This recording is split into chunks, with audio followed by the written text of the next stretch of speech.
สวัสดีท่านผู้ชมผมพอกับข้าพเจ้าข้อมูลอักษรคนเก่าคนเติมเพิ่มเติมมื้อนี้สิมาขุดนานก่อนท่านผู้ชมเป็นยังจังว่าขุดธรรมดาไทยเอาเนาะแต่ว่าวันนี้สิขุดเพราะว่าตัวนี้สิเห็นต้นร่องปลูกหอมปอมร่องเบิ่งท่านผู้ชมหอมปอมย่ำฝนเด้อแต่ว่าสิได้ขุดเอาเองเนาะมันก็มีแต่ซองนานหนึ่งท่านผู้ชม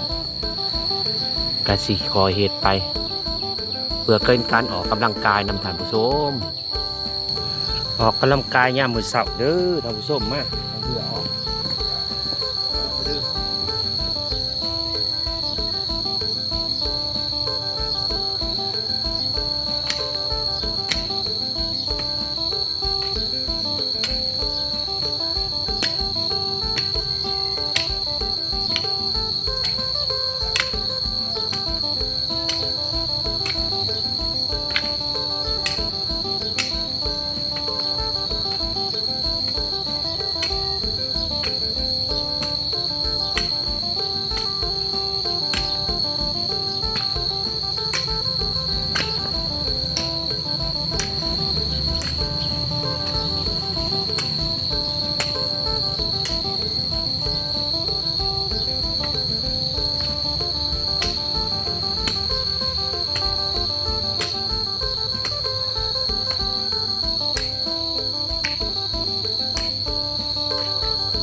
สำเร็จท่านผู้ชม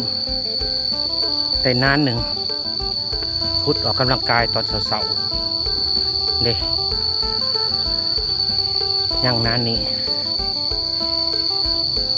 โอ้เมื่อยเติบท่านผู้ชมเหือแตกเหือแตนแล้วหลังจากนักเสียนเอาจกเอาขาดปั๊บอีกบานหนึ่งเนาะบางเถื่อรถเขาจะมาปั่นตอนนั้นกเสียนให้เขาจะปั่นให้เลยท่านผู้ชมขุดแบบนี้ป้าไว้แล้วก็ปั่นแล้วก็จังคอยแป้งนานอีกอันหนึ่งเนาะโอ้โถเบิ่งมักน้ำเต่าท่านผู้ชมหอยตรงโตนอยู่พูนท่านผู้ชมเห็นบ่เนาะกะสิลงใหม่คือว่าสิลงพักบงอีกท่านผู้ชมเคี้ยวๆผู้ในมักเขือได้ท่านผู้ชมดอนกาซีประมาณนี้แหล้วเนาะท่านผู้ชมอัปเดตขุดนานพักออกกำลังกายให้ท่านผู้ชมเบิ่งเห็ดตั้งเห็ดหลินไปได้สำได้ก็เอาสำนันบ่ได้ฝ่าวบ่ได้ฟังบ่ได้หีบหอนเนาะท่านผู้ชมตั้งออกกำลังกายให้เหือออกแล้วก็มีแห้งกินข้าวเสพนอนรับท่านผู้ชมแต่ที่ประมาณนี้เนาะขอบใจท่านผู้ชมที่ติดตามแต่ต้นจนจบส่วนเป็นกำลังใจแก่ข้าพเจ้าในการเห็นคลิปโดยการกดไลค์กดแชร์กดติดตามเป็นการส่งเสริมข้าพเจ้าในตัวกันชิคอลาทางผู้ชมไปเพียงเท่านี้พบกันคลิปหน้าบ๊ายบาย